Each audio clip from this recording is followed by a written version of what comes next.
হান্নান মাসুদের ওপর হামলার প্রতিবাদে রাজধানীতে বিক্ষোভ, জড়িতদের বিচার দাবি।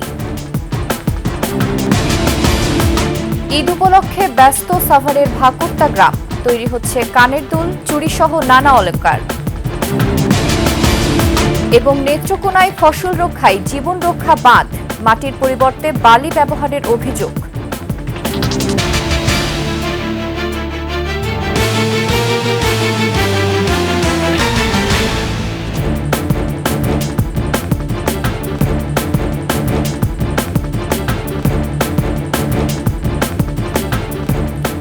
শুনছিলেন সংবাদ শিরোনাম। আমন্ত্রণ সকালের 21 সংবাদে, সাথে আছি আমি ফাতেমা ফারজানা নির্জনা।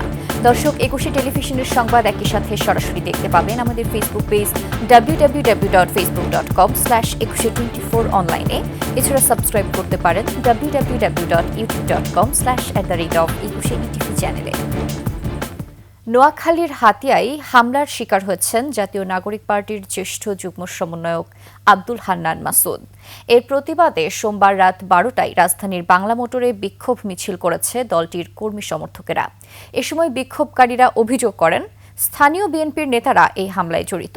দ্রুত সময়ের মধ্যে জড়িতদের আইনের আওতায় আনার দাবিও জানান তারা। বিস্তারিত সিরাত আল মুস্তাকিমের রিপোর্টে। সোমবার সন্ধ্যায় হাতিয়ায় জাহাজমারা বাজারে নেতাকর্মীদের নিয়ে পথসভা করছিলেন হান্নান মাসুদ। এ সময় হামলা চালায় দুর্বৃত্তরা। পরে হামলাকারীদের গ্রেফতার ও আইনের আওতায় আনার দাবিতে জাহাজমারা বাজারে অবস্থান কর্মসূচি পালন করে এনসিপির নেতাকর্মীরা। হাজার হাজার মানুষ থেকে তারা এসে লাঠিসোঁটা নিয়ে অতর্কিত হামলা করে। সে হামলার পরে আমাদের অগণিত মানুষ আহত হয়, আমি নিজে আহত হই। ওদের কাছে সন্ত্রাসীদের হাতে কেউই নিরাপদ নাই। যারা রক্ত দিয়ে তাদেরকে জিম্মি দশা থেকে মুক্ত করেছে, তারা তাদেরকেও পিটাই শুধুমাত্র হীন স্বার্থে, চাঁদাবাজি করতে পারতেছে না, দখলদারিত্ব করতে পারতেছে না, এই স্বার্থে। এদিকে হামলার প্রতিবাদে জাতীয় নাগরিক পার্টির প্রধান কার্যালয়ের সামনে বিক্ষোভ করেছে দলটির নেতাকর্মীরা। হামলার ঘটনায় জড়িতদের আটকে 24 ঘন্টার আলটিমেটাম দেন তারা। আব্দুল হান্নান মাসুদকে যারা রক্তাক্ত করেছে তাদেরকে 24 ঘন্টার মধ্যে গ্রেফতার করতে হবে। ওইখানকার স্থানীয় বিএনপির নেতাকর্মীরা মিছিলে ঢুকে অনুপ্রবেশ করে হান্নান মাসুদের উপর হামলা চালিয়েছে। 50-এর ঊর্ধ্ব নেতাকর্মী আমাদের আহত হয়েছে। যেসব রাজনৈতিক দলগুলো ফ্যাসিবাদের দিকে হাঁটার চেষ্টা করছে তাদেরকে সতর্ক করে বলতে চাই, আগামী দিনে যদি আপনারা এই দিকে হাঁটেন, জনগণ কিন্তু আপনাদের মেনে নেবে না। এ সময় এনসিপির সিনিয়র যুগ্ম আহ্বায়ক সামান্তা শারমিন বলেন, নানা ধরনের ষড়যন্ত্র চলছে, দোষীদের সাজা নিশ্চিত করতে হবে। যারা গণ অভ্যুত্থানের শক্তিকে এক করতে চাচ্ছে তাদের উপর হামলার তীব্র নিন্দা ও প্রতিবাদ জানান তিনি। আমাদের একজন গুরুত্বপূর্ণ নেতা, যিনি অভ্যুত্থানের প্রথম দিককার সারির নেতা ছিলেন, তার উপরে হামলাকে আমরা ধরে নিচ্ছি এটা অভ্যুত্থানের উপরে হামলা হওয়ার শামিল। আমরা আশা করি এটা দ্রুতই বিচারের আওতায় আসবে এবং এই ধরনের কোনো ধরনের যেটা স্বাধীন রাজনৈতিক কর্মসূচি আছে, কোনো রাজনৈতিক দলের উপরেও যাতে এই ধরনের হামলা না হয় সেটা আমরা চাইব। আব্দুল হান্নান মাসুদ একজন প্রথম সারির নেতা, তাই তার উপর হামলা গণ অভ্যুত্থানের পক্ষের শক্তির উপর হামলা বলেও মন্তব্য করেন তিনি। সিরাত আল মুস্তাকিম, 21 টেলিভিশন, ঢাকা। বাংলাদেশের অর্থ পাচার তদন্ত নিয়ে বিভ্রান্ত করার চেষ্টা হতে পারে বলে আশঙ্কা করছেন ব্রিটিশ পার্লামেন্ট সদস্যরা। দেশটির সংবাদ মাধ্যম দ্য গার্ডিয়ানের এক প্রতিবেদনে বলা হয়, সম্প্রতি বাংলাদেশ ব্যাংকের গভর্নর আহসান মনসুরকে নিয়ে সন্দেহজনক ইমেইল পেয়েছেন ব্রিটিশ এমপিরা। বাংলাদেশ থেকে পাচার হওয়া বিপুল সম্পদের সন্ধানে যুক্তরাজ্য সরকার ও বিভিন্ন বেসরকারি প্রতিষ্ঠানের সহযোগিতা চাইছেন সেখানে অবস্থানরত গভর্নর মনসুর। এই সম্পদ পাচারে শেখ হাসিনার ভাগ্নে টিউলিপ সিদ্দিকের নাম আলোচনায় রয়েছে। যুক্তরাজ্যের অল পার্টি পার্লামেন্টারি গ্রুপের 47 জন এমপি আহসান মনসুরের সঙ্গে বৈঠকের আগে কিছু ইমেইল পান। এসব ইমেইলের প্রেরকরা নিজেদের সাংবাদিক দাবি করে মনসুরের মেয়ের বিলাসবহুল জীবনযাপন সম্পর্কে ইন্টারন্যাশনাল পলিসি ডাইজেস্ট নামে এক ওয়েবসাইটে প্রকাশিত প্রতিবেদনের লিঙ্ক পাঠিয়েছেন। কিন্তু দ্য গার্ডিয়ান অনুসন্ধান করে জানতে পারে যে ওই প্রতিবেদন লেখকদের কোনো সাংবাদিকতার পরিচয় নেই।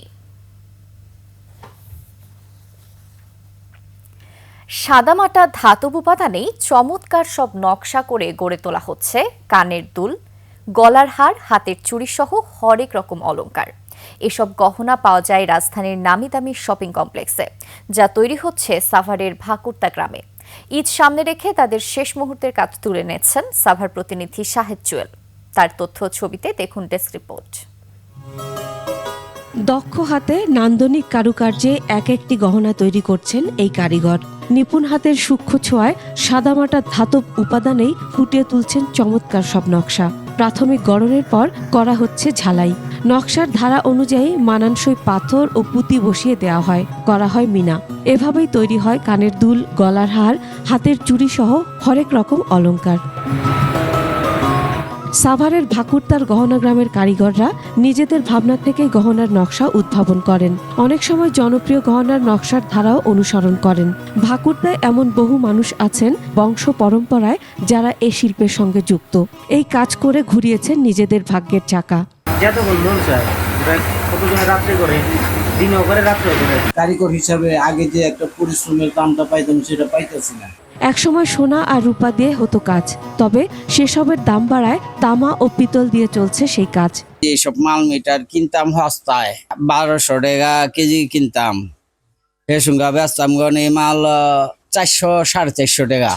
বাংলাদেশের সব জেলায় পাইকাররা এখান থেকে গয়না নেন। রাজধানীর নামি দামি শপিং কমপ্লেক্সের বেশিরভাগ গয়নাই যায় এখান থেকে। ইন্ডিয়া থেকে কমপ্লিট মাল আসার কারণে আমাদের কারিগররা যে মালগুলা বানাচ্ছে ওইগুলোর চাহিদা অনেকটাই কমে গেছে। তাঁতিবাজার, চকবাজার এবং ঢাকার বাইরে মোটামুটি মাল ভালো যাইতেছে। এই শিল্পকে টিকিয়ে রাখতে এর উন্নয়নে সার্বিক সহযোগিতার আশ্বাস সংশ্লিষ্ট প্রশাসনের। এই গহনা গ্রামে যারা শিল্পী রয়েছেন তারা যদি সরকার থেকে কোনো সাহায্য সহযোগিতা অথবা পৃষ্ঠপোষকতা প্রয়োজন বোধ করে, উপজেলা প্রশাসনের পক্ষ থেকে যে সহযোগিতা প্রয়োজন আমরা তাদের পাশে থাকতে চাই। তামা পিতলের পাশাপাশি ছোট্ট পরিসরে রূপার ব্যবসা টিকে আছে এখানে। তবে এই রূপা আনা নেওয়ার সময় আইনি ঝামেলা কমাতে সহযোগিতা চান ব্যবসায়ীরা। Masuma Lisa, desk report, 21 television.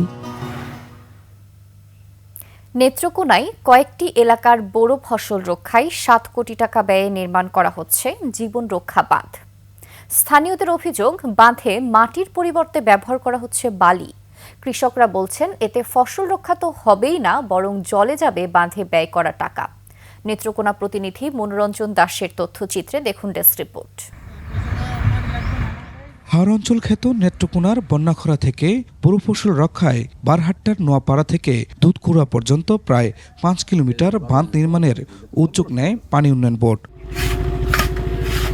6 কোটি 72 লাখ টাকা ব্যয়ে কাজটি বাস্তবায়ন করছে দুটি ঠিকাদারি প্রতিষ্ঠান সারোয়ার বেলার জেরি ও প্রীতম এন্টারপ্রাইজ। তবে সেই বাঁধে মাটির পরিবর্তে বালি ব্যবহারের অভিযোগ স্থানীয়দের। 16 আনার মধ্যে 12 আনাই হচ্ছে বালু দিতেছে, এখানে মাটি খুবই কম দিতেছে। সরকারের কোটি কোটি টাকা নষ্ট হতে উদায় আমরা মারলো সরকারের লস খাইলে। যে হিসাবে আমরা বানটাকে ধরছি সেই হিসাবে আমাদের বানটা হইতেছে না। কৃষকের জমিতে পড়া বালি এক্সকেভেটর দিয়ে কেটে তা দেয়া হচ্ছে ফসল রক্ষা বাঁধে।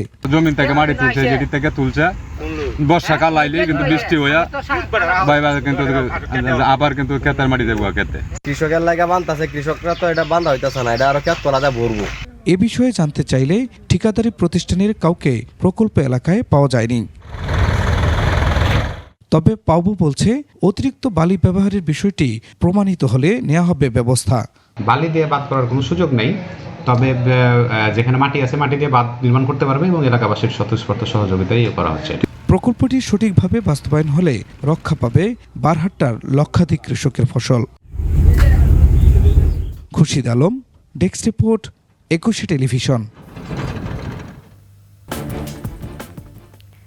সেনাবাহিনীকে জনগণের মুখোমুখি করার চেষ্টা করা হচ্ছে, এর পেছনে ষড়যন্ত্র আছে বলে মন্তব্য করেছেন বিএনপির ভারপ্রাপ্ত চেয়ারম্যান তারেক রহমান।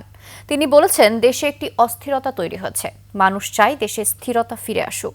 সংস্কার নিয়ে কোনো না কোনো ষড়যন্ত্র চলছে উল্লেখ করে সবাইকে সচেতনতার সাথে পদক্ষেপ নেওয়ার আহ্বান জানান তারেক রহমান। বিস্তারিত মাহিলা ইসলামের রিপোর্টে।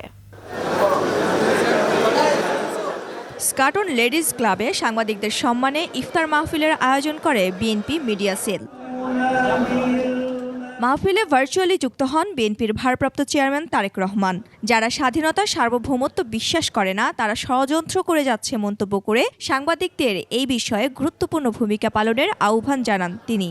আমাদেরকে যে কোনো মুহূর্তে অবশ্যই এই ষড়যন্ত্রকে মোকাবেলা করতে হবে। আজকে সাংবাদিক সমাজের একজন সদস্য হিসাবে আমি মনে করি এখানে আপনাদের বিরাট ভূমিকা। তারেক রহমান বলেন, সেনাবাহিনী দেশের মানুষকে আগলে রাখছে, সেই সেনাবাহিনীকে বিতর্কিত করা হচ্ছে। কদিন আগে আমরা যেমন দেখেছি সংস্কারের নির্বাচনকে যেমন করানো হচ্ছে, ঠিক একইভাবে সেনাবাহিনীকে জনগণের মুখোমুখি করানোর চেষ্টা করা হচ্ছে। এ সময় দলের মহাসচিব মির্জা ফখরুল ইসলাম আলমগীর বলেন, বাংলাদেশের স্বাধীনতা বিপন্ন করতে নানা ষড়যন্ত্র চলছে, সেই সাথে বিএনপির বিরুদ্ধে এখনো অপবয়ান তৈরির চেষ্টা চলছে। আজকে আবার বাংলাদেশের স্বাধীন সর্বত্র যেন বিপন্ন হয়, আমরা যেন আবার অরক্ষিত হয়ে পড়ি। আমাদের সেই দেশপ্রেমিক সেনাবাহিনী যারা দেশের প্রতিটি গুরুত্বপূর্ণ মুহূর্তে জাতির পাশে এসে দাঁড়িয়েছে, তাদেরকে আজকে আবার বিতর্কিত করার একটা হীন প্রচেষ্টা শুরু হয়েছে। মাহফিলে দলের স্থায়ী কমিটির সদস্য মির্জা আব্বাস সংস্কার প্রসঙ্গ তুলে বলেন, এর জন্য সবচেয়ে বড় বাধা চিহ্নিত কিছু আমলা। দেশে এবং বিদেশে বহু চক্র কাজ করছে। গত 2 দিনের ঘটনা যদি আমরা অ্যানালিসিস করি, এর থেকে বহু কিছু কিন্তু বেরিয়ে আসবে। মাহিলা ইসলাম, 21 টেলিভিশন, ঢাকা। নববর্ষের ঐকতান, ফ্যাসিবাদের অবসান, এই স্লোগানে 2 দিনব্যাপী এবার বর্ষবরণ উৎসব হবে অন্তর্ভুক্তিমূলক। শুধু বাঙালি সম্প্রদায় নয়, মঙ্গল শোভাযাত্রায় থাকবে বিভিন্ন জাতিগোষ্ঠীর অংশগ্রহণ। ঢাকা বিশ্ববিদ্যালয়ে নববর্ষ উদযাপনের প্রস্তুতি সভা শেষে এসব জানান সংস্কৃতি বিষয়ক উপদেষ্টা মোস্তফা সরোয়ার ফারুকী। আরও জানাচ্ছেন মানিক শিকদার। জরাজীর্ণতা পেছনে ফেলে চির নতুনের উৎসব বাঙালির পহেলা বৈশাখ। নাগরিক জীবনের সঙ্গে লোকজ সংস্কৃতির আয়োজন মিলেমিশে একাকার হয় মঙ্গল শোভাযাত্রায়। ধর্ম বর্ণের ঊর্ধ্বে উঠে বাঙালি তার চিরায়ত ঐতিহ্যে মেতে উঠে বর্ষবরণ উদযাপনে। গণ অভ্যুত্থান পরবর্তী বাংলাদেশে এবার নতুন বছর বরণে আসছে ভিন্নতা। তবে মঙ্গল শোভাযাত্রার নাম পরিবর্তন নিয়ে কোনো আলোচনা হয়নি বলে জানিয়েছেন সংস্কৃতি উপদেষ্টা। এই বিষয়ে কোনো আলোচনা হয়নি। আপনারা মিটিং শেষে প্রশ্ন করেছেন এবং তারপরে আমাকে অনেকে আবার মিসকোট করে লিখেছেন, সেটা আমি দেখেছি। নিজের মতো করে আমার মুখে শব্দ বসিয়েছেন। আজকের মিটিংয়ে আমাদের এই নিয়ে কোনো আলোচনা হয়নি, আমরা সিদ্ধান্ত এই বিষয়ে কোনো কিছুই নেওয়া হয়নি। বাঙালি সম্প্রদায়ের সঙ্গে দেশের অন্য জাতিগোষ্ঠীর অংশগ্রহণে এবার বর্ষবরণ হবে অন্তর্ভুক্তিমূলক। নববর্ষের ঐক্যতান, ফ্যাসিবাদের অবসান। এটা ফ্যাসিবাদ পরবর্তী নববর্ষ উদযাপন হচ্ছে। এবং আরেকটা কথা বলতে পারি, এবার উদযাপনটা 2 দিন ব্যাপী হবে। চৈত্র সংক্রান্তির আয়োজন থাকবে, পয়লা বৈশাখের আয়োজন থাকবে। প্রথমবারের মতো 2 দিন ব্যাপী আয়োজন হতে যাওয়া বাংলা বর্ষবরণ উদযাপনে হচ্ছে একাধিক কমিটি। এরকম বেশ কিছু মিটিং আমাদের করতে হবে, যদি সময় একাধিক। মানিক শিকদার, 21 টেলিভিশন, ঢাকা। এরই সাথে শেষ করছি সকালের 21 সংবাদ। যাবার আগে সংবাদ শিরোনামগুলো আরও একবার। হান্নান মাসুদের ওপর হামলার প্রতিবাদে রাজধানীতে বিক্ষোভ, জড়িতদের বিচার দাবি। ঈদ উপলক্ষে ব্যস্ত সাভারের ভাকুরতা গ্রাম, তৈরি হচ্ছে কানের দুল, চুরিসহ নানা অলংকার। এবং নেত্রকোনায় ফসল রক্ষায় জীবন রক্ষা বাঁধ, মাটির পরিবর্তে বালি ব্যবহারের অভিযোগ।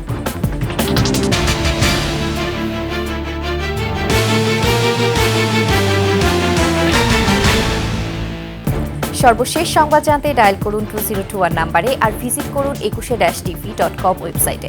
ফেসবুকেও ভিজিট করতে পারেন www.facebook.com/2124 অনলাইনে। এছাড়া সাবস্ক্রাইব করতে পারেন www.youtube.com/@21etv চ্যানেলে। এতক্ষণ সঙ্গে থাকার জন্য ধন্যবাদ। পরবর্তী সংবাদ সকাল 9টায় দেখার আমন্ত্রণ রইল। 21-এর সাথেই থাকুন।